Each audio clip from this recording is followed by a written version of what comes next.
Welcome to the Sheepdog Project, everybody. With me, as always, is my co-host, Mr. Tim Kennedy. What's going on, America? And joining us as our guest is Brazilian Jiu-Jitsu black belt, attorney at law, all-around sheepdog, and co-founder of Sheepdog Response, Mr. Blake Hayes. Say hello, Blake. Hello, good to see everybody. Great to have you here. And I'm excited because even though I'm a member of the Sheepdog Response team, I don't know your story. So I'm excited to hear all about Blake Hayes and hear your story firsthand. So I'm going to give you the floor. Take it away. So I started doing martial arts as a kid, pretty much when the Karate Kid came out in like 1986 or something. I saw it and thought, well, I need to be able to beat up all the bad kids at school. So you immediately began investing your time in mastering the crane technique. right, if do right, no can defend. So I'm still working on that one, but so I started doing that pretty quickly, transitioned to boxing. My dad was always a big boxing fan, and I became a big boxing fan, and really just kind of thought that whoever was the heavyweight champion of the world at the time was Mike Tyson was the toughest guy on the planet, and that boxing was the best way to fight. And I continued to believe that until 1993 when a skinny Brazilian came into the UFC and choked everybody out. And I was like, wow, I have to learn that because if I get into a fight with somebody who knows it, I'm going to be in big trouble. So for a while, there wasn't really much availability where I lived to train jiu-jitsu. I kind of pieced it together where I could. And eventually went to law school at OU, also went to undergrad at OU in Oklahoma, and started training jiu-jitsu seriously there. So then I moved up to Tulsa, where I live now. Kept training, practicing law, and met some good buddies up there. Matt Wyman, who fought in the UFC, and Bo Taylor, the one-man army on the internet, who a lot of people are familiar with. My training partners up there. So we just continued on, and before long, I got more into shooting and kind of just generally trying to teach my students self-defense, and realized that I needed to take my game kind of to the next level. Next level. And that's when I met Tim, because the people that I would go and train with in firearms typically did not have realistic hand-to-hand techniques. And sometimes they would show the techniques, but they were not the cutting-edge best techniques. But you really need to know hand-to-hand stuff? I mean, like, if I'm packing, what do I got to know how to boot scoot for in a fight? You know, like, that doesn't make any sense to me because my favorite thing in the world, Dr. Simpson, your meme the other day, when you're like, I love it when somebody's like, oh man, I don't need to train unarmed lethality or unarmed combat because I'm always packing, bro. I'm always packing, so I don't need that. First of all, if you ever say bro to me again, I'm going to take your shoe and shove it up your butt. I'm not your bro. Exactly. So whenever you're out in the world carrying a gun, obviously you have to let people get close to you, whether you want to or not. You're standing in line somewhere, you're in a crowded area. Somebody decides to go for your gun or somebody decides to attack you in that space, you're not going to be able to draw a gun and shoot them, as we all know. Not to sound like a total bully, like a absolute juvenile, pathetic human, but those are my favorite people in the world to train with. And not that I'm intentionally trying to embarrass them, but just through the act of, hey man, why don't you try to get your gun out? And you pick the distance that we are and see how that goes. You know, and then you just like essentially end up, of course, with their gun in a matter of seconds. And I didn't even need to stab them with the knife that I would have had, but I'll just take that gun, and then maybe I'm like as if it was my penis, and I'm just like banging it against their forehead, or I'm like taking it and shoving it in the armpit, or I'm trying to tickle them, or I'm trying to maybe turn it over and take their back, and then take the gun and do something truly horrific and embarrassing with it. So we were exactly 4 minutes into the podcast when we lost the opportunity to have this marked as clean lyrics. I just want to note that. Please continue. Well, I think we're totally. Have we said a bad word yet? No, but when you're talking about sticking things into Orify, I think we've kind of crossed that bridge. No, we are talking about self-defense, unarmed training even with a gun. Just these things go hand in hand.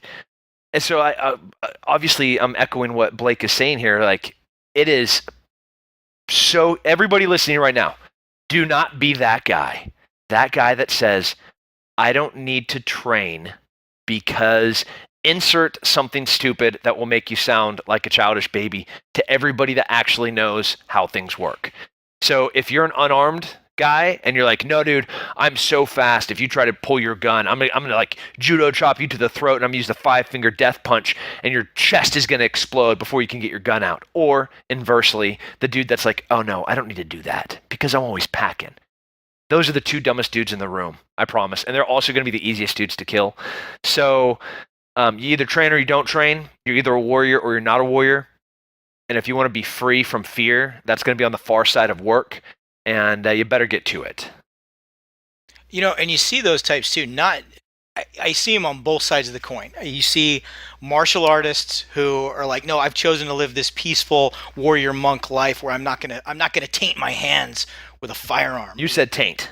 Taint. Okay, yeah. But I'm using it as not in the anatomical part. Sorry. Okay, all right. We've violated it twice, and we're just under 6 minutes. We're fine. So, it's not. You can't. You can have it both ways. You don't have to paint yourself into a corner either way. And I think these people that do, and we've talked about this before, to be a full spectrum warrior, you can't limit yourself in that way. And it's like we see subdivisions of that same camp, within the firearms camp, within the martial arts camp. Well, I'm only going to train my ground game, or I'm only going to train stand up, or I'm only going to train gi, or I'm only going to train no gi. This always comes to mind when you get into that argument. Stephen Kesting, in one of his videos one time, he said you should train the gi. Because if you're only training no gi, you're only training, what if you're in a bar fight somewhere? Because if you're in a bar fight somewhere and you're not wearing a shirt, you were in the wrong bar to begin with. So that was part of your problem. So you really have to train for everything. What am I wearing on a daily basis? What type of situation might I be in? And it's kind of hard to bridge that gap. There's a lot of people, a lot of great martial artists out there. There's a lot of great firearms enthusiasts, a lot of great marksmen out there, and bridging that gap to really be a sheepdog, you absolutely have to bridge that gap. You have to. Has there ever been historically? This is a legitimate question that I'm posing to both of you. A warrior society, a warrior culture that's like, I'm just going to train in this one thing. Never. No, the samurais. No. What about the Spartans? No, absolutely not. You used your dory spear. You used your javelin. The Romans. You used your Zephos. You used everything. Yeah. In fact, many point to that as one of the beginning points in the fall of the Roman Empire when they started to water down the legions, and a lot of them not only became specialized, but they didn't have to learn the weapons that were traditional to the legion, because as the legion expanded and they started to adopt people from the lands that they had expanded, they started letting them bring their own weapons to the table. So one legion was not necessarily like one century was not like another century in the way they fought, and that was part of the problem. So then where the hell did this come from, where we can now in the 21st century be like, okay, well, I'm just going to be good at this one thing, and that as a warrior, and that's what I'm seeing that I am, is going to supersede everything else and every other style, and it's going to transcend into all of these different facets of being a warrior because I'm so damn good at this one thing. I think it's the fast food culture that we live in. Everybody wants their stuff quickly. They don't want to put a lot of effort into it. They just want it ready-made. I personally think fast food is disgusting. I agree with you.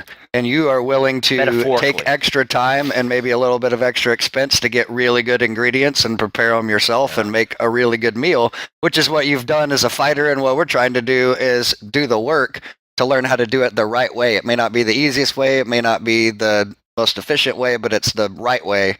And like Tim said, everything that's worth doing is going to be at the end of hard work. Could we, I think a lot of people too, especially when it comes to firearms, is they're just thinking about the zombie apocalypse anyway. They're not thinking about what they might have to do with their hands. I mean, there's nothing wrong thinking about that. No, but then again, I would not want to do jiu-jitsu on a zombie. There's way too many opportunities to get bit there. Yeah, true.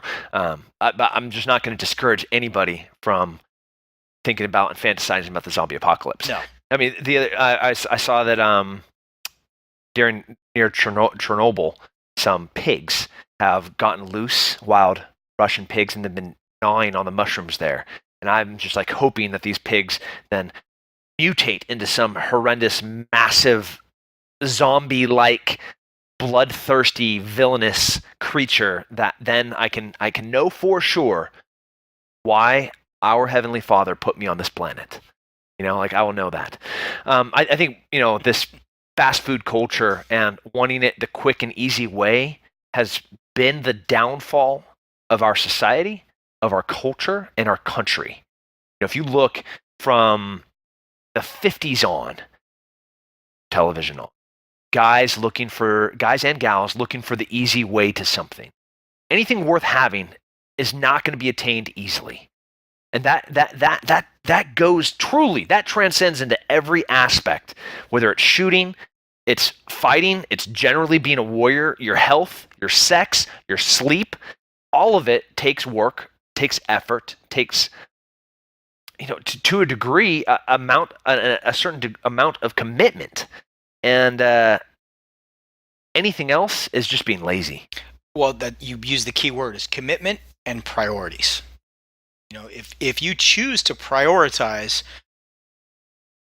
going to jiu-jitsu over video games and going to the range over going to the movies, then you're going to succeed. But if you don't choose to prioritize these things, and you hit the nail on the head, I mean, it's the fast food culture, Blake. Everybody, they feel like if they're doing one of these pursuits, they're essentially taking away time from something else, whatever it might be, whether it's video games or television or whatever. So really, people are really proud of themselves for doing an hour twice a week doing anything, or 2 hours on a Saturday going to the range. And it's rare anymore that somebody wants to be a true sheepdog. And I'd say in your case, it's extremely rare. I mean, for somebody who came at it at the point in life when you did, on the career path that you were on, to seek that out, to recognize that in yourself. I mean, that's pretty amazing.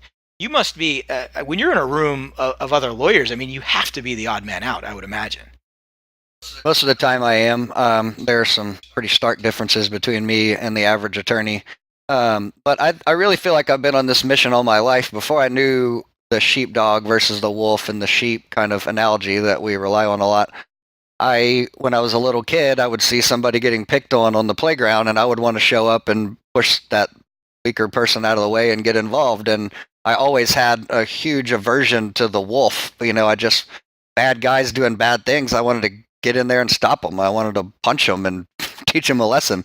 And so then when I got that analogy, shout out to Orlando Waugh, a friend of mine and a fellow martial arts instructor who was the first one who told me that analogy.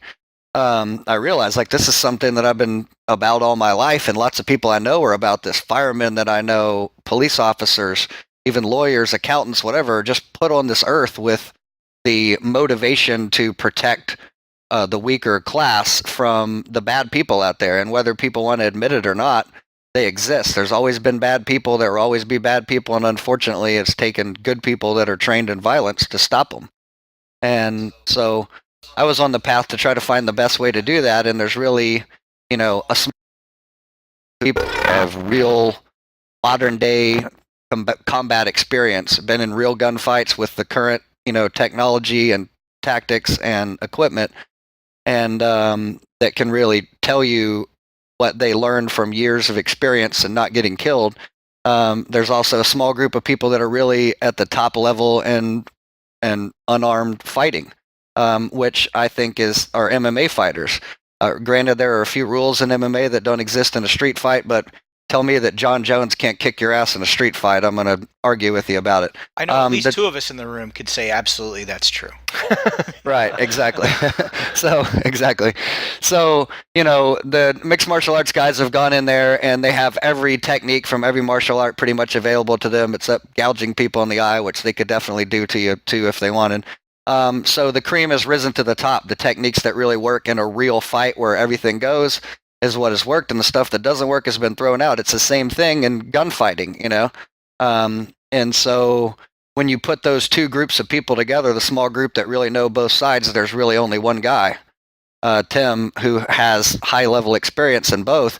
So I really just kind of shot for the moon starting out. We had a mutual friend, and I talked to Tim about coming up and doing a class like this for my students in Tulsa to teach them how to marry this gunfighting training with unarmed training, because really I don't even like calling it unarmed training, because I carry a gun and a knife with me everywhere I go. So it's hand-to-hand training maybe, or hand-to-knife or hand-to-gun training, but it's really just using something besides the weapons that I have on me. So we, luckily were able to get Tim to come up and do it. And then we just both realized that there kind of is a need for this. People who are carrying concealed, who really don't know how to shoot, really don't know how to move, really don't know how to reload quickly and efficiently, and certainly don't have the mindset to do it when bullets are flying at them. Maybe they can do it on the range. This is the landscape of the country was changing at a time when this realization happened. For 15 years, we've been fighting this war in the Middle East. This war against these fanatics and these radicals that do the most heinous things. I don't even want to assign, it's like, just call them radical Islam. We can't even assign anything to them because they are truly just evil. The people that do these things, that throw acid on little girls because they don't want them to go to school, or they're stealing young men and women, little boys and girls, to sell them on the black market, or they're taking gems out of Africa, or they're poaching. They're all the same. It's all the same thing, and that's evil. Well, that's come to our backyard now. That's come to San Bernardino. That's come to Orlando. That's come to Wisconsin. That's come to Michigan. That's come to Boston. That's come to New Jersey. That's come to New York. It's no longer over there. It's here. And in the period of 60, 50 years, our nation has become more neutered, impotent, emasculated. It has become weaker and weaker and weaker. The fast food culture, our desire to find the easiest and quickest solution to any problem. And we forgot what hard work felt like. We forgot what sweat and blood looked like. We forgot that in war people die. We forgot that the only way that you can really achieve freedom is to be a strong and independent thing yourself. The only way that you get that is through hard work. So while Blake and I came to this realization that this is something that needs to be taught, at this exact same time, we took a look at the country and saw how unprepared we are for what's going to be the next few decades. If you look at Belgium and France and Germany, they have a really scary few years ahead of them that they may not ever recover from. If they recover, they may not. We are knocking on that door ourselves. And I believe that we can reshape and change the face of what the American individual looks like. That we're going to put the power back in the people. The we the people part is going to have fangs again. Those fangs know how to bite. They instinctively know how to hunt. But most importantly, they understand who and why they're going to bite and why they're going to hunt. That's to protect the flock, the rest. If you look at the trajectory in the latter half of the 20th century, and you look at the greatest generation from World War II, as they've been called, there's a saying: hard times make hard men. Hard men make for comfortable times. Comfortable times make for soft men. Soft men make for hard times. So, and that's basically what we saw. We had the crucible of the middle part of the 20th century that produced people who were willing to write a blank check, literally, when they went off to war. They shipped off for the duration. It wasn't, you're going to do this many tours, and hey, when you decide you don't want to do it anymore, you're just going to get out. It was, you're raising your right hand, and we're in this to win it. And they brought that ethic back home with them post World War II, and they shaped us as a world power. They really did. And then you look at what came afterwards, and my generation is just as guilty of this. We've had it pretty easy. We had it pretty easy for a long time, and we got pretty soft because we didn't have that ethic, and we had automation. People fail to realize what a work week was like in 1950. And what not only was your work week like that, it's like, okay, now on top of everything else, I got to go to the butcher shop on the way home, and I got to go get fresh vegetables on the way home, and then it takes 4 hours to prepare dinner for a family, and everything else. Now we have a shorter work week. We're automated. We're in our cars. We're with our smartphones, and we pop something in the microwave when we get home, and we park ourselves in front of the television set.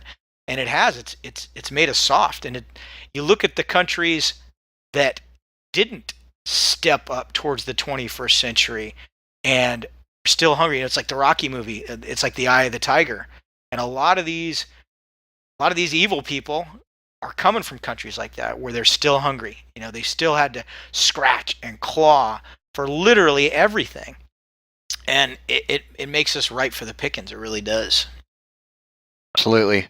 Yeah, I think, the thing about Sheepdog Response that I think kind of is going to help fill this hole is not only just the shooting and the fighting, but the overall lifestyle of what it takes to really be an effective sheepdog. And I think, Tim obviously being kind of the quintessential sheepdog in our group, one thing I've learned from him is, he goes to bed earlier than I do. He wakes up earlier after sleeping longer than I do.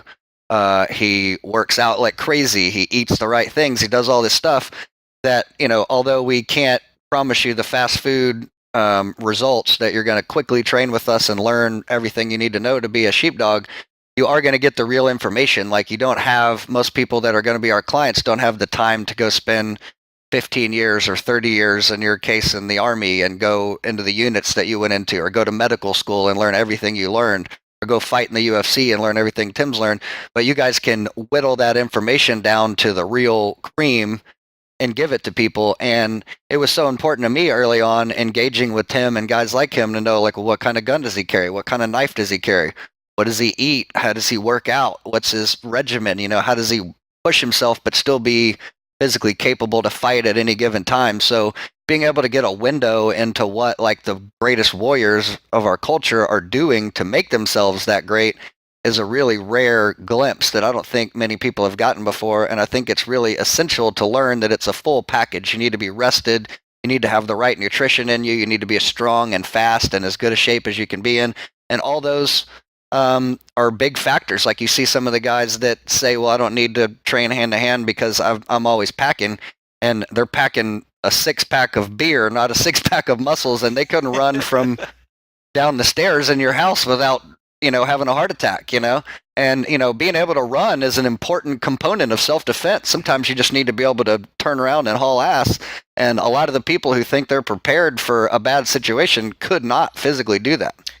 And that's something that I give you major props for, is recognizing that there are charlatans in every business, and we've seen, the McDojos out there that are teaching bad martial arts. And God, I hate them. You got some big fat dude throwing chi balls or whatever he's doing. He's, he won't fight any of his students, and he's teaching crap. He's teaching crap techniques that just absolutely don't work. But his gi is pressed. And probably sleeveless, which is pretty awesome. Those things. Pretty awesome. Yeah. And you see him in firearms too. You have these guys who go out and, I call them the Rexall Rangers. They own all of the most high speed guns you can get, because it's a little hobby for them. They're making $500,000 a year, and they're funneling it all into this hobby, and the best optics and the best holster and the best and as much range time as they can get. And they're these big fat dudes, and they go out there and they shoot 3 guns and they walk away with a trophy, and they think I'm a badass. And you look at what they're carrying and as it would apply in a tactical application, and there's no way any of it would work. And you look at them physically, and if they ever had to do it in a tactical all they've ever done is run from blue barrel to blue barrel 20 feet. That's it. That's the extent of their physical fitness. Well, it's like somebody pulling guard now in jiu-jitsu tournaments and humping somebody's leg for 5 minutes, and they get up and think, well, I'm a badass now. I'm street certified. I'm ready for action. So that's even in jiu-jitsu, which was kind of, like I said, back in 93, considered like the most effective martial art. We're even seeing that happening, what's happening with shooter training, where guys are going out and doing all this supposedly high-level training with good equipment, but ultimately they don't know what they're doing, or what they're training sort of looks like shooting, but it wouldn't work in a real situation, just like some of the techniques that you see in martial arts wouldn't work. I think the whole key is the emphasis on real training. And in every one of our classes, even with people that are not used to training, we make them fight over guns, fight over knives, fight over position. And if they do badly at it, they at least walk away realizing they have some serious holes in their game that they didn't realize they had. If you look back, like boxing, which I'm a fan of, Muay Thai, wrestling, jiu-jitsu, are all martial arts that never lost the emphasis on live training. At the end of all of those activities, you spar. And so there are aspects of each one of those styles that are not that effective, that are historical techniques that we're using. They were thrown out because they don't work, and they were replaced with stuff that does work.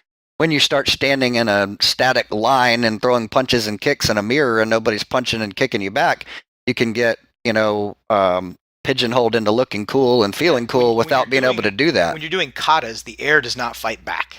Right. So if you can't do your stuff against a resisting opponent, then forget about it. You may as well just lock yourself in your house, because it's not going to work. Like I said, I give you a tremendous amount of props for recognizing that as somebody who didn't have the military experience and everything else, being able to pick out these guys are bullshit, and this guy in particular, Tim Kennedy, he's for real, and that's big props to you for recognizing that. And when you talk about sport jujitsu, and we all love jujitsu, but yeah, there are people that have pigeonholed themselves into that, and I will expose my own weakness. One thing I'm really guilty of is I will turtle guard to stall and wait for an opening. If I do that in a street fight, I'm a dead man.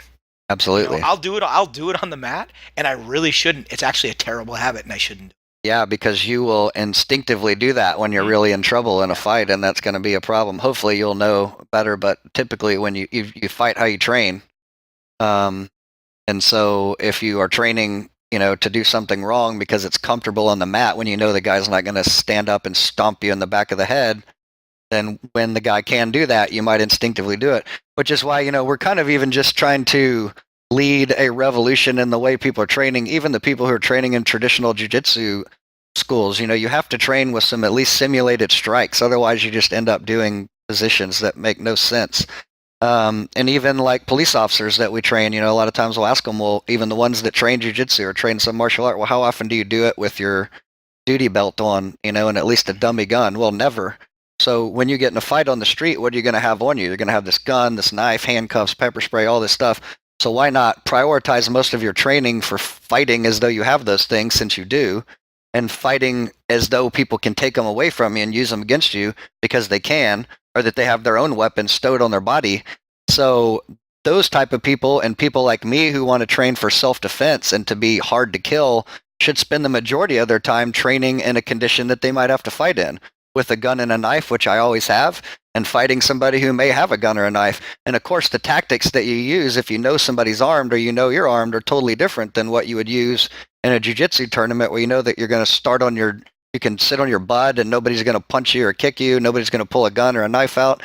So you just end up being good at what you're training for. And if you're training for a fight with no strikes, where it doesn't matter who's on top or bottom, then you may have a bad dose of reality at a really inappropriate time in your life. In a life and death situation, Exactly. you are always going to perform at how you trained. You're not going to rise to the occasion. The extent that you're going to rise is to the degree in which you've trained. If you haven't trained in what is going to be the fight for your life in a way that's going to win that fight, then you have done yourself and hopefully the person that you're trying to protect the most major disservice, and what is ultimately going to be the worst mistake of your life. And that worst mistake was done over and over and over again while you were training. You didn't make it once in that fight. You made it in the course of 3 or 4 years where you were training the wrong way. So you either train right, so when that moment comes, you are prepared. So you can't control the when, the what, or the why, or the where. You can only control how prepared you were for that moment. So you better have been training the right way for that moment, or you're dead. So you're telling me when the shit hits the fan, I'm not going to be able to lift a car with my adrenaline? No. I shouldn't depend on that? No, that will not happen. Man. No. You will... More than a little disappointed. I was kind of hoping for that day. You will do... you will be the worst version of yourself. Absolutely. At that moment. And that's one thing that you and I have seen in training, and one thing that I know, Blake, that you understand, because we've talked about it, and you've voiced a firm understanding of it, is stress inoculation being very important. Muscle memory and stress inoculation is I'm going to train this repetitively so I don't have to think about it when I'm tired and sweaty and somebody threw something in my face and I'm blind and it's dark and there's noise and I don't know what to do, that I'm just going to do this. Yep. And I've been stressed to the point before. I've been scared before. I've been tired before. And I've done all these things, and they're in my memory. I've been out on the range in the bubble, and it wasn't raining because I was under overhead, or I was in a nice air conditioned gym on a mat, because a street fight right away feels a lot different from a fight in the gym. As soon as you hit that pavement and you realize how unforgiving it is, your game plan changes in a hurry. It does. God, I love that pavement. Pavement is my friend. Wrestlers love pavement. Yes, we do. Wait, so what you're telling me is I can put him down on that ground as hard as I want? Oh my God. Yeah, that's the thing that a lot of people, forget about the damage that takedowns can do. Throws and slams on concrete, you break somebody in half. They can't fight from the time they hit the ground. And it's another thing that people get complacent about training for self-defense is that they get taken down and it's not that big of a deal to them because they're used to flopping around on their back like a fish. And on the mat, and especially on a sprung floor, it doesn't have the effect. It doesn't knock the wind out of you. It doesn't dislocate your shoulder or break your clavicle. And so you start thinking that that's not a big deal, where really when you're fighting on pavement, you need to fight like hell for that takedown because it's going to hurt and it could potentially injure you to the point where you can't defend yourself if you get slammed. I don't know as I'd want to play a lot of guard or bottom half guard on gravel in a t-shirt. And I'll tell you, 4 times out of 5, the fight's over with me on a takedown. The way I take people down, the way I've integrated judo and jiu-jitsu into my style, especially with me training in kit at least once a day or once a week, when that fight is initiated and in the transition to that fight going to where I want it to be, which is controllable, which oftentimes is on the ground, 4 out of 5 times that fight's over the moment we hit the ground because of the way that person's going to hit. Their arms broken, their hips broken, their neck's broken, their back is broken, the back of their head is now wide open. Now their hand, which they reach for the ground, is shattered into 100 pieces. It's a bad thing if you're losing the takedown. So it's going to be a rough time. So you have to train to fight for that all the time because it's certainly important. Yeah. Yeah, these are complex thoughts. So how do you mesh the life of a sheepdog and the life of an attorney? Tell me about that. How do those two things come together for you? So I consider myself a sheepdog primarily. My job on earth is to protect my kids and to protect my wife. And I need to be able to do that no matter what else I do. If I'm bringing home $100 million a year and I can't take care of my family, then I'm a failure as a man as far as I'm concerned. So I have always, prioritized being as able to protect myself and even those around me. Some people don't extend the mission to those around them, even strangers, and I don't know that everybody could or should, but if I see something going on, I'm going to get involved regardless, whether I'm at the courthouse doing my job as an attorney or wherever I am. So I think that's just something that you kind of keep with you wherever you go.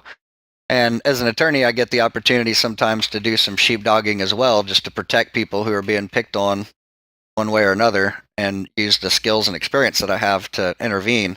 But I think the point that brings up is that sheepdogs come in all shapes and sizes. They're not all former Green Berets who are professional fighters or professional doctors with high-level medical training.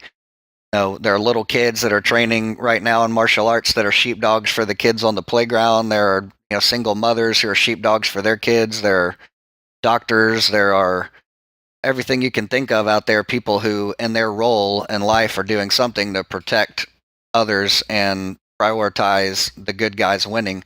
So I think that even without fighting, there's some sheepdogging to be done in just about any profession.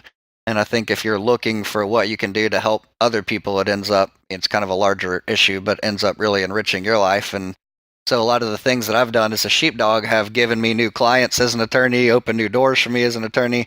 So just kind of getting involved in the martial arts community and getting involved in the shooting community and just meeting lots of people through trying to help others like I've done with Sheepdog has definitely helped me as an attorney, and probably vice versa. So I think we've talked about this as a group before. I think a huge part of being a sheepdog and a huge part of our mission for Sheepdog Response is letting people know that it's not about what you can't do, it's about what you can do. So, you might have a legitimate limitation of some kind, not just I'm too lazy to do it or I don't want to get off the couch and do it, but a legitimate I'm only this big and this strong, and I'm never going to be much stronger, or I have some type of physical impairment.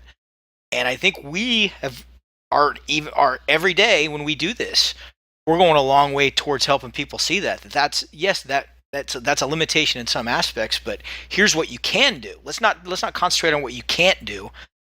I can't be a sheepdog because I can't. If I said I can't be a sheepdog because I can't do everything Tim Kennedy does, I would hang it up. I'd be hanging it up right now. I will never be able to do everything Tim Kennedy does. But it's not about what I can't do that he can do. It's about what I can do. And everybody can do something. Whatever. Everybody can do a lot. One of the first in the 4 foundational pillars of kind of our philosophy, we call them the 4 A's. The first one's awareness. And it's being aware of your assets and liabilities. That's the way that I phrase it. And that's this conversation right now. It's like, what are you capable of doing? It's not, like you said, can't or can. It's first you have to be aware of it. And then second is you want to improve that. And anybody can do something, and any place that you're at is the best place to start. I am still just starting. I've been in special operations for 15 years. I've been doing martial arts for 30 years. I have a handful of black belts. I still walk into the room with the anxiousness and excitement of starting that training session, starting that day, starting that opportunity to learn something new, so that then I can do something, so I can do something more, so I can do something better. But the key component there, just like you said, it's that I can do something. I'm perfectly aware of what I can't do. Man, I've seen my own blood, come out of every part of my body. I'm intimately familiar with my limitations as a human, as a warrior, as a fighter, as a shooter. That doesn't mean that I can't do something. I'm aware of that.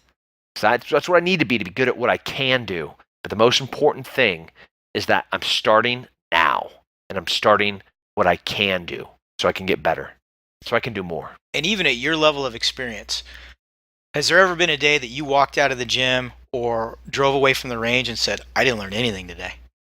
Oh, every single day,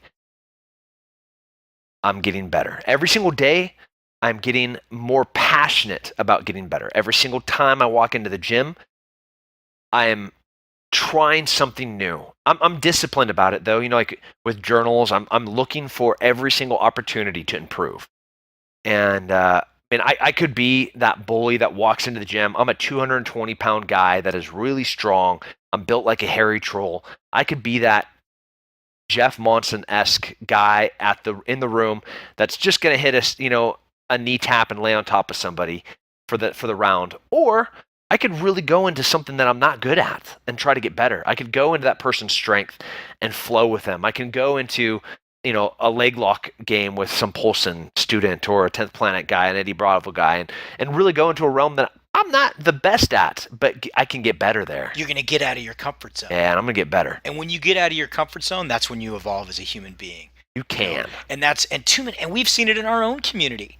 Guys who've been on teams for years, and when you want to challenge them and do some type of new thing on the range or some type of new type of training, no, they don't want to. And they might be great at whatever their niche is. They don't want to get out of their comfort zone. I hear steel ping every single time when I do it my way. If I do it your way, I might have a flyer. It's going to be. Heaven forbid I don't look cool. Yeah, exactly. Heaven forbid I don't look cool. That's not cool. I'm not going to do. I won't look cool. I will feel uncomfortable. It's like it's been said time and again about jiu-jitsu, and it's so true. You have to leave your ego at the door.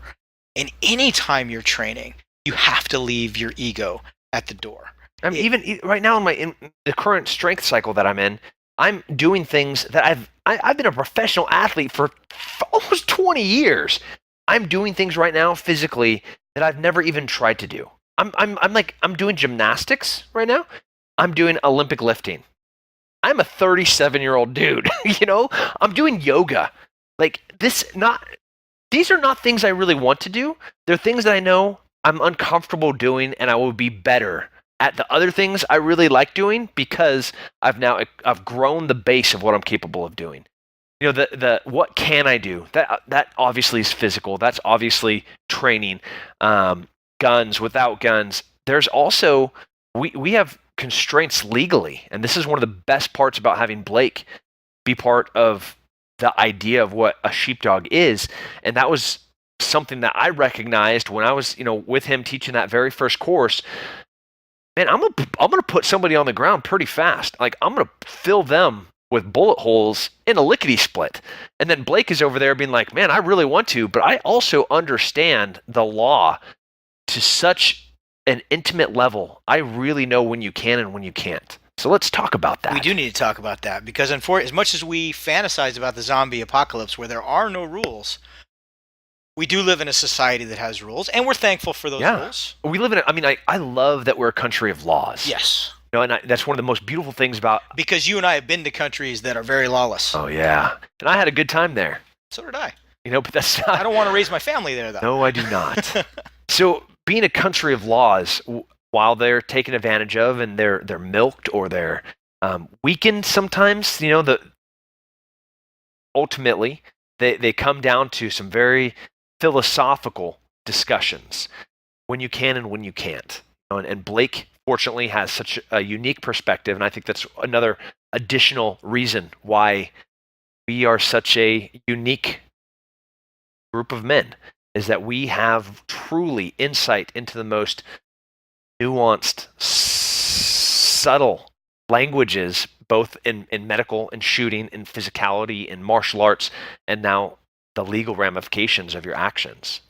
So, to segue into that, I just like to start by asking you, Blake, has any kung fu master ever had to use you to register his hands as lethal weapons? Because I've always heard that. Okay. Not so far. Okay. Now, are my hands, Tim Kennedy, the Green Beret Special Forces Sniper Ranger qualified UFC fighter, registered lethal weapons? No, they're not. It's an interesting point, though, because in every state, the laws are, in some states, laws are different than other states. So we're talking to people at least in all 50 states and probably beyond. So definitely the disclaimer is check your local laws. But one thing I can tell you that exists everywhere in the United States is that you need to be in a reasonable fear of imminent death or serious bodily injury, basically, in order to use deadly force. So I give this speech a few times a month to people in Oklahoma where I live for a company there. And basically, it's amazing how many otherwise well-intentioned, law-abiding people will be under the tragic misconception that if there's somebody on their lawn, they can shoot them. Or if they see somebody stealing their neighbor's lawnmower, they can shoot them. So you mean a group of 12-year-old kids walking across your lawn, you're not authorized to use deadly force like we've recently seen in a video online? Yeah, no, you're not. And so it's amazing that some people are unaware of that. So the thing to fall back on is that if it's reasonable for you to assume that the threat that you're facing right now is going to cause you death or a serious injury, you can use deadly force. But along the lines of Tim's question, so let's say you take a 80-year-old woman who weighs 100 pounds and has trouble getting around, and Tim is 30 feet away from her, and he says, I'm going to come over there and I'm going to beat you to death with my 8-pound fist. Here I come. And he walks over there and she pulls a gun and shoots him. I think most people would believe that it was reasonable for them to assume that he could cause her death or serious bodily injury, even with just his hands.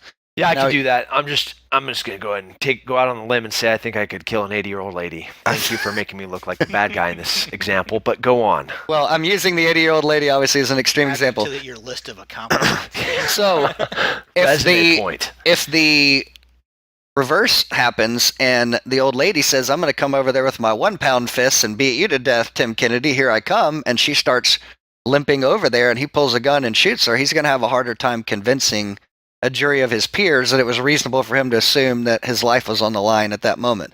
Wait, so did I shoot her? So unfortunately, what was she carrying? A spider? That's scary. Depending on the spider, yeah, that might get you there.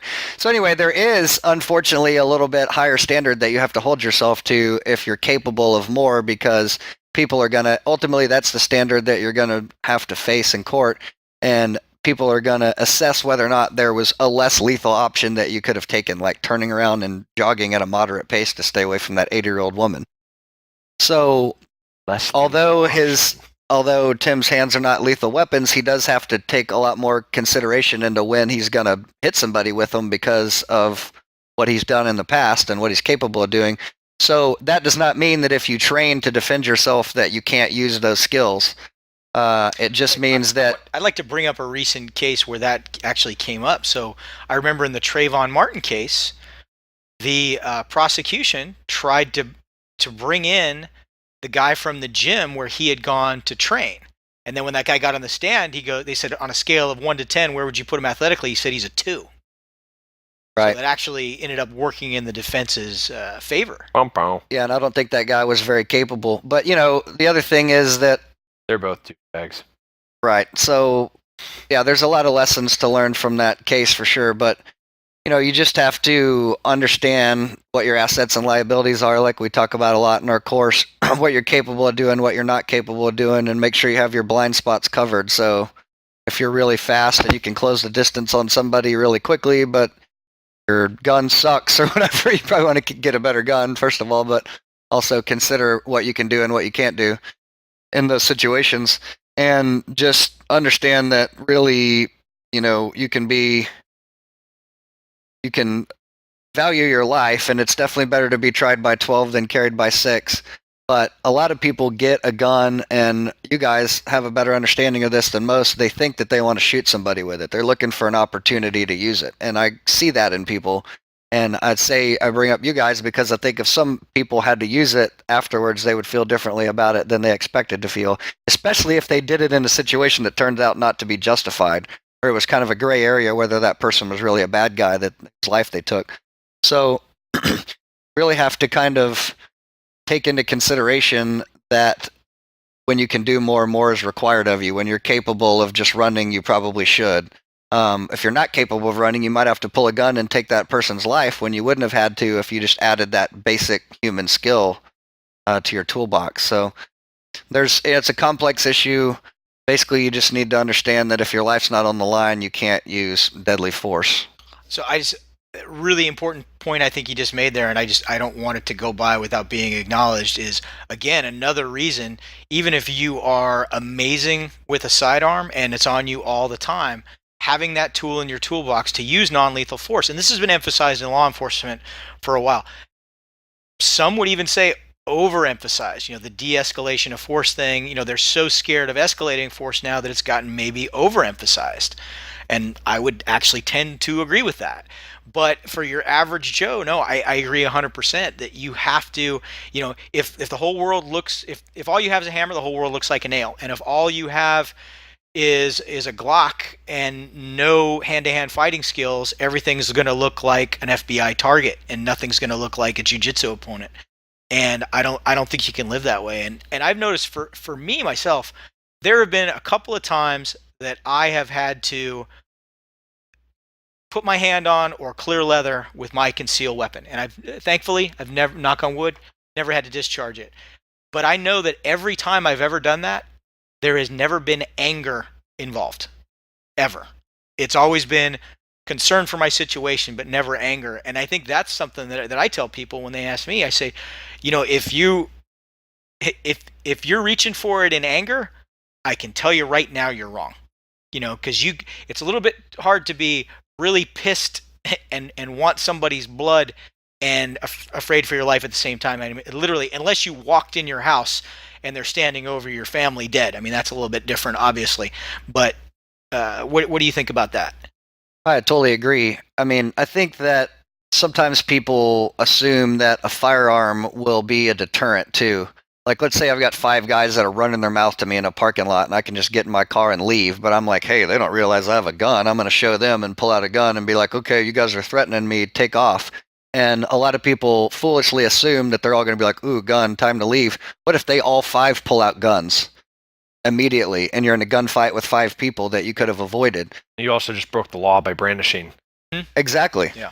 So, and if you pull a gun on me, it's not the first time I've had a gun pulled on me. I'm going to take that gun from you and beat you to death with it. Right. So a lot of people don't think about that pulling a gun could make the situation much worse instead of better. So obviously if there's an easier solution to the problem, take it and get out of there and check your ego. Just avoiding bad situations and being able to turn the other cheek is hugely important. I've struggled with that, and I think a lot of people who train struggle with turning down a fight that you can win. We We want to be slow to anger. We want to be calculated in our response. And when we're actually finally forced into violence, we want to be frighteningly fast. We want to be ruthless, and we're going to win at all cost.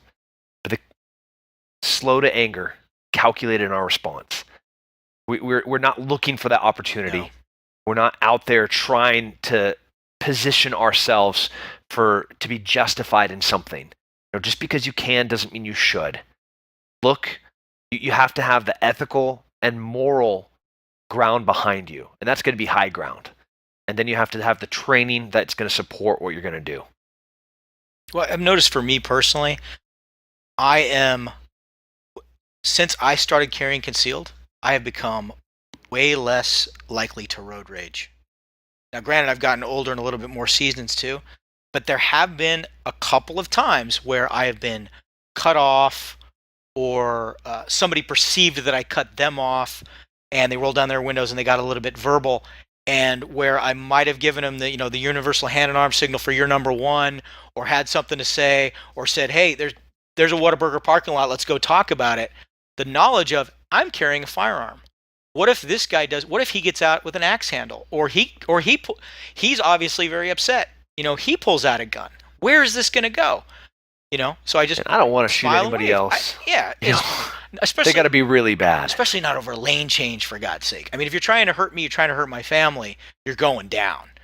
But I'm not going to shoot anybody over a lane change, or you left your high beams on. And think about what you're willing to die for too, because obviously that fight on the side of the road could go wrong. And do you want your wife or your children to have to be told, well, yeah, Dad got mad about a lane change and pulled over and got himself killed?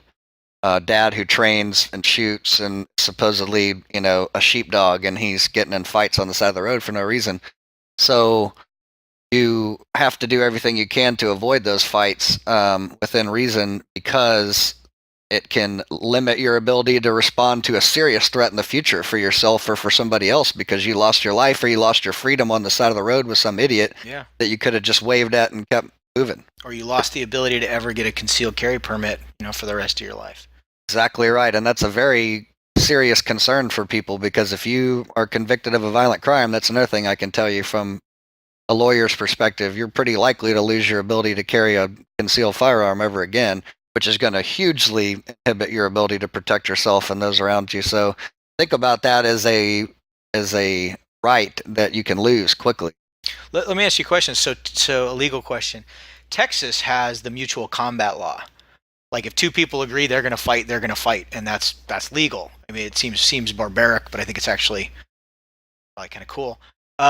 Does Oklahoma have the same law? Do you know? No, they don't. They do not have a mutual combat. Not a mutual combat. So you can't throw down in a bar parking lot legally in Oklahoma. No, and even if you're in a state where they say that's legal, I wouldn't recommend doing it unless your life is on the line again, because that's a slippery slope to try to. Because at what point do you cross the line of mutual combat to assault? Because it can happen. Use too much force, you follow them to the ground and keep hitting them when they're on the ground. Yeah. It's kind of like hockey rules, generally in those states, you fight until somebody falls down and then the fight's over. Well, right. Once they finally fall down, somebody blurts their safe word, you gotta stop. Exactly. Yeah. So, I mean, from my perspective, I wouldn't mind being able to duke it out with everybody that I have a problem with. Most of the people I have a problem with, the ones I could win a fight against.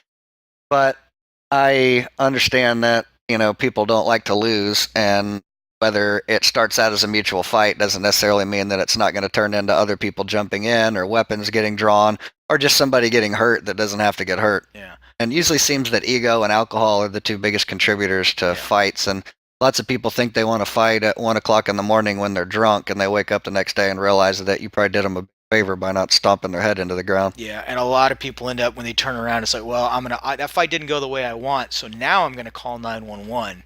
And now, even though I might have been the one who instigated it.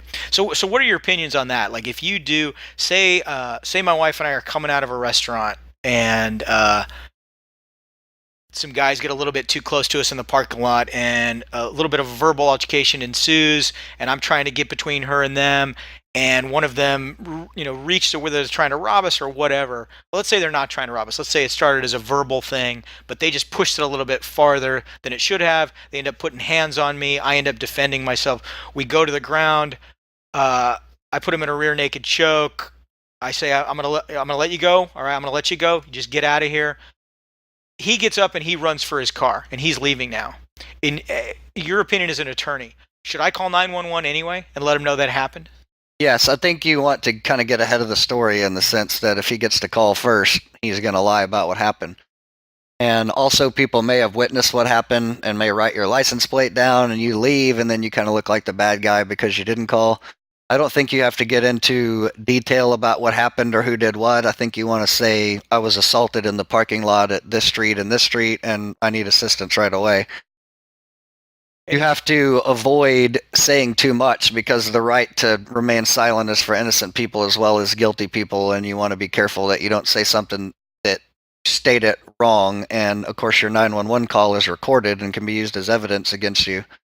And when a police officer walks up and talks to you nowadays, more likely than not, you're being at least audio, if not video, recorded. So anything you say can and will be used against you. So I would say that you definitely should call and report it because it's probably going to be reported anyway, and it's good for them to know your side of the story as quickly as possible. But also don't get real heavy with details. Just tell them what happened and what you need. I was assaulted in this place and I need police, or somebody hurt, I need medics. And that's one thing that they teach you in the Texas concealed carry class here, and at least the one that I attended. They said if you clear leather at all, you need to even if that person turns tail and runs, you need to call 911. I agree. Because like you say, because their version could be, I was just minding my own business, or I just asked him for a quarter and he put a gun in my face. Or somebody else might only see you pulling the gun and didn't see what preceded it, and then they called 911 and say the guy with this license plate just pulled a gun on somebody and they ran away, and he got in his car and he's driving away. He's probably going to shoot somebody else. Mm-hmm. And now you have police officers chasing you down who think you're a crazed lunatic with a gun that's brandishing it in public, and they're going to be in an agitated mindset when you come across them because they're going to think you're a bad guy, and that can go poorly for you as well. So I definitely think you want to identify yourself as a good guy. There was an incident, and I don't recall which state it was in a few years ago, where a guy was at a gas station, and there was a verbal altercation between himself and 3 individuals in another vehicle, and he was by himself, and he ended up shooting one of them. And his whole thing was, they said, we got a gun right here, and they said, I've got a gun. I couldn't see what the guy in the back seat was doing. I thought he was going for it, so I fired. So ended up they didn't have a gun, but what really torpedoed the guy was he drove to his hotel room, went to sleep. And he didn't know. He said, well, I didn't know. I fired into the car. I didn't know. His defense was, I felt threatened, and I didn't know if I'd hit one of them because they drove off. Yeah, definitely. If you shoot at somebody, you definitely want to call. Yeah. And again, I wouldn't say, hey, these guys did this. I was here. They were there. I fired this many times in this direction. I would just say, hey, I've been assaulted. I used force to defend myself. I mean, obviously, I'm not telling you to lie because you shouldn't, but you can tell the story in a way that benefits you. You were assaulted, not I got in a fight at this corner, or me and this guy had a beef and this or that happened. I was assaulted. There were bad guys here who did something bad to me, and I was forced to defend myself. I need you to respond and make sure I'm okay and go find the bad guys. I mean, you have to PID. You have to have absolute positive identification of what you're looking at. That's why we train so much. Hands. What are the hands? What are in the hands? What are the hands doing? Where they're moving towards? You don't shoot at shadows. You don't shoot through doors. No, you see the thing and why it's a threat. Yeah. If you don't see that thing, then you are in the wrong. You are basing your actions on not enough information that may put you in jail for the rest of your life. So you either PID, you positively 100% are sure what you see and that you are in the right in what your response is for what you see, or you don't, and then you're going to go to jail. So you're saying that Joe Biden's advice of go out to the balcony and discharge 3 12 gauge shotgun shells off of the balcony, blindly into the darkness, not a good idea. No, I would not recommend that. Gotcha. Okay. We're gonna go and ID our targets. And we got a lot in the perspective of legal ramifications, but the next kind of philosophical step from that, which is supported legally, is the moral and ethical ramifications of what you're going to do. Like legally, you might be in the right to shoot somebody. Legally, you might be in the right to stab somebody. Legally, you might be perfectly justified from the law to take somebody's life. That does not mean you should. That does not mean that you should look for that opportunity or hope for that opportunity or carry for that opportunity. It will be the worst day of your life to take somebody else's. It's everybody talks, going to running concealed carry classes through the course or having so many students and law enforcement come through. Like, people forget that. It's not if you can. It's a lot of times if you should. And sometimes those things are in line, and that's going to save you from a lifetime of nightmares, a lifetime of regret. Even if you're justified and you did what you were allowed to do, that might ruin the rest of your life because you have to live with that decision. You're not in jail. You still can carry legally. You didn't lose your right to carry. But you're going to have to deal emotionally, morally, ethically, maybe even answers to your kids, answers to that guy's kids, answers to that guy's wife. You don't we can't say what every situation is going to be, but you just have to understand that there's a lot more there than just if you can. Yeah, it's also if you should. This isn't Iraq, this isn't Afghanistan. And I like to think of it as if I ever get put in the situation that I have to take somebody's life on the street, that it's because of it's a decision that they made, not a decision that I made. Yeah. I didn't make the decision to take their life. They made the decision to put me in a position that I had no choice. How many other options do I have? Me, Tim Kennedy. It's going to have to be a pretty horribly rough situation for me to have to shoot somebody on the street. And an important thing, sorry if I'm interrupting as you're getting ready to make an important thought, but an important thing that I think people who haven't been to the Sheepdog courses don't realize is it's not just about I am here and I have been confronted and I'm either going to do hand-to-hand combat or pull a knife or pull a gun. It's about the situational awareness that might keep you out of that situation entirely. Yeah. And that's a much better way to live. Knowing that, and the course we taught, course we taught in Houston is a great example. Knowing that guy who keeps going back and forth on that Schwinn bicycle next to that alley, I don't want to walk down that alley while he's there. I want to walk around it. There's no reason for me to be there. My situational awareness has told me that that's not the right place to be right now while he's handing a baggie and he's handing cash. Yeah. So I'm going to go somewhere else. For obviously, everybody listening probably wasn't at that course. At the location that we were running the morning hand-to-hand combat portion, directly across the street, there was an alley between a dry cleaners and a donut shop. And that alley was a drop spot for drugs. And this guy would go, he would ride over, he'd drop the drugs. Later, somebody would swing by, pick it up, and drop off some cash in the dumpster right around the corner. Within the first couple of hours, we pretty much recognized what was going on. That was while we were teaching a course involving weapon retention and gun takeaways. I mean, we're showing some pretty high-level, complicated, sophisticated physical moves. While we're doing this, we're identifying, this is how situationally aware this group of people were, and this group of instructors are.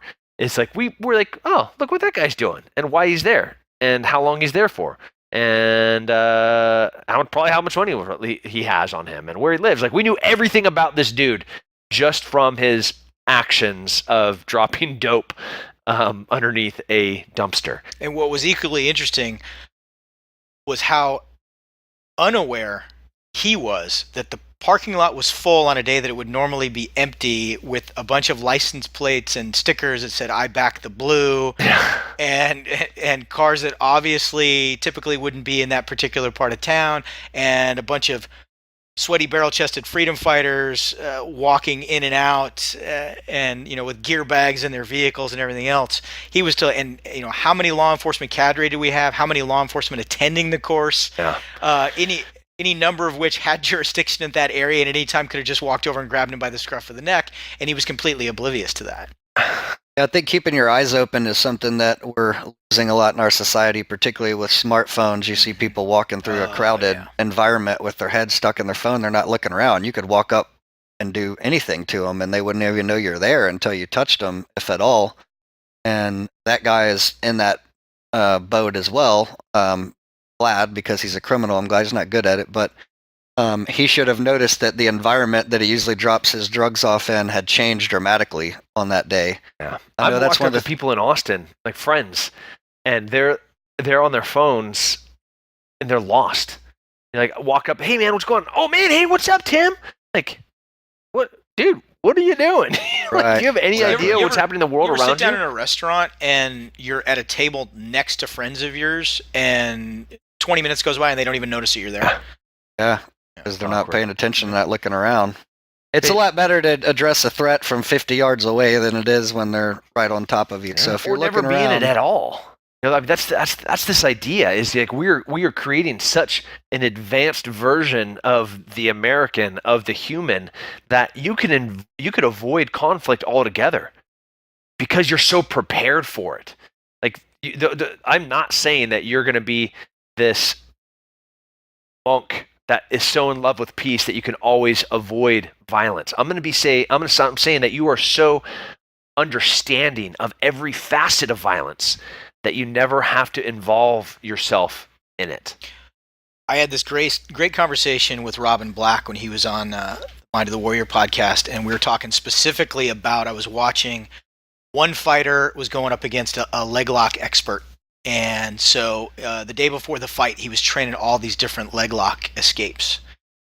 And I said, you know what, even at the below rank amateur level that I'm at, I don't think he's going about it the right way. And I asked Robin's opinion. He said, yeah, he's training 3 or 4 steps down the road too late. Like, he never should have gotten to that point.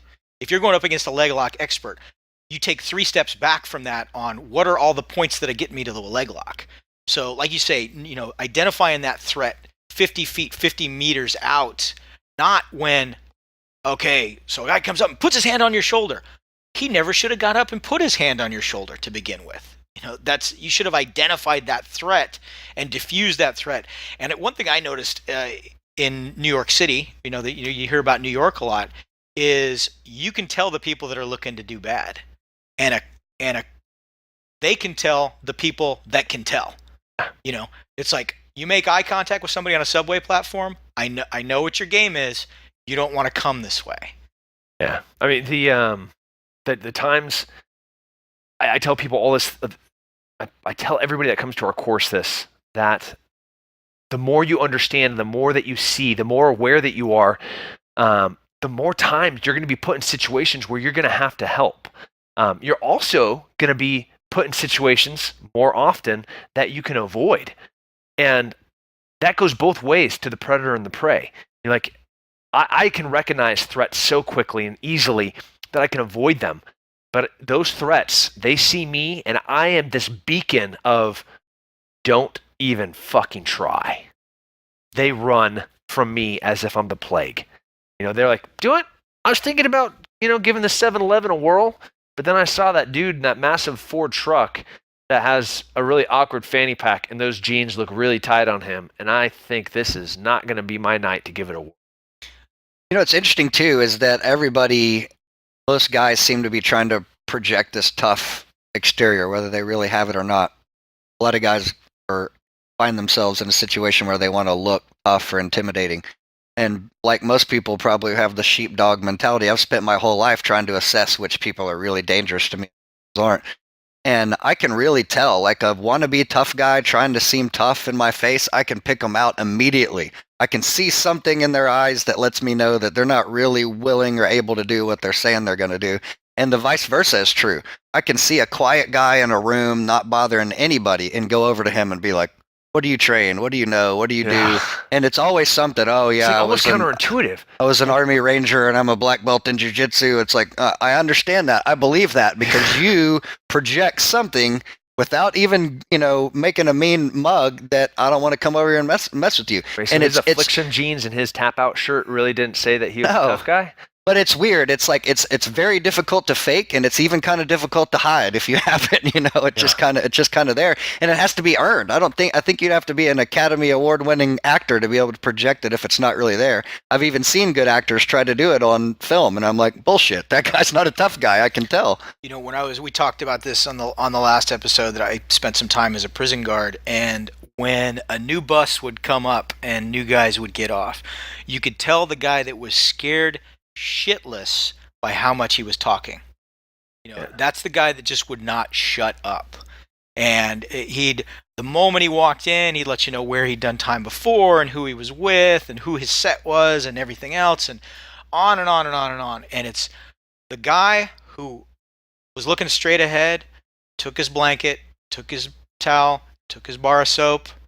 You're like, that guy's killed a lot of motherfuckers. Right. Like that's the one. If we're gonna have a problem with anybody, it's gonna be that. That's the one that just one day is gonna decide to knife you. The other one's gonna talk a lot.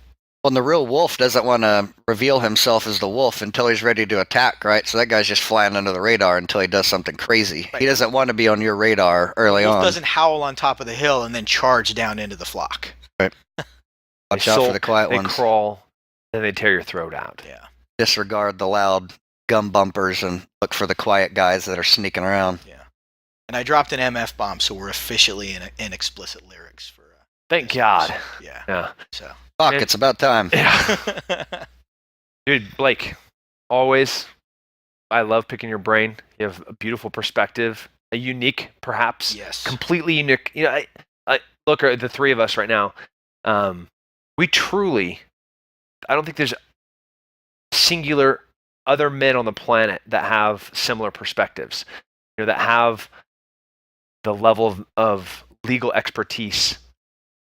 Additionally, have been so committed to martial arts and to shooting, and then Mike with your career and with mine, like truly a beautiful, unique perspective. One that it ultimately comes to understanding violence, both legally, medically, physically, and I'm excited about what we're going to get to talk about in the future. We're going to do great things. Yeah. Well, hopefully what you guys will get from this podcast from listening to a regular human like me sitting among these warriors is that anybody can do it. Anybody can become a version of Mike or a version of Tim. You may not be able to do every single thing they can do, but the more you model yourself after what they're doing to be as capable and as dangerous as they are, the better off you're going to be. And it's out there. We're giving you the information, so don't tell yourself the lie that there's something special about these guys. They've just spent more time, dedicated more time in their lives to these skills, and that's why they have them. And if you are willing to dedicate your time and your heart and your soul to being hard to kill and being a good sheepdog, you can do it. You can be stronger, faster, better shape than you ever thought you were, regardless of your limitations. Everybody can push themselves, their body further than their mind thinks they can.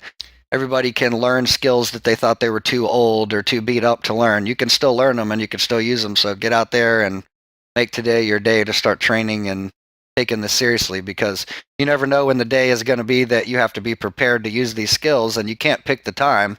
And if you're not ready, or you don't have the right equipment, or you didn't get the right amount of sleep, or you're hurt because you're training wrong, you're not going to be able to do it. And that time's going to come and go, and you're not going to get it back. And you're going to wish you prepared when the day came. Or Mike signs us off, everything that Blake just said, I'm echoing, obviously. It's less about what you can't do, vastly more about what you can. That can is going to is really boiling down to how committed you are to this idea, how committed you are to becoming the better version of yourself, how hard you're going to work every single day to improve. Not 5%, not 3%, 1%. Just get 1% better. Go to bed 30 minutes earlier. Don't pick up that soda. Go make love to your wife. Go do something that is going to make you a better version of yourself. Just one thing. And that 1% over time will make and create a vastly improved version of yourself. Progress over perfection. Perfect. I couldn't add anything to that. Blake, thank you, brother. Tim, thank you as always. Since Blake is a boxing fan and came up as a boxing fan, I am going to quote the great and underrated philosopher, Manny Pacquiao, who said something that I think not only applies to boxing, but it applies to life also. Boxing is not about your feelings. It's about performance. True in boxing, true in life, true in everything. See you next week, everybody. Until then, be a sheepdog. You have been listening to the Sheepdog Project. Follow us on Facebook at facebook.com/Sheepdog Response. The views expressed on this podcast are those of the individual and do not represent any larger entity, public or private.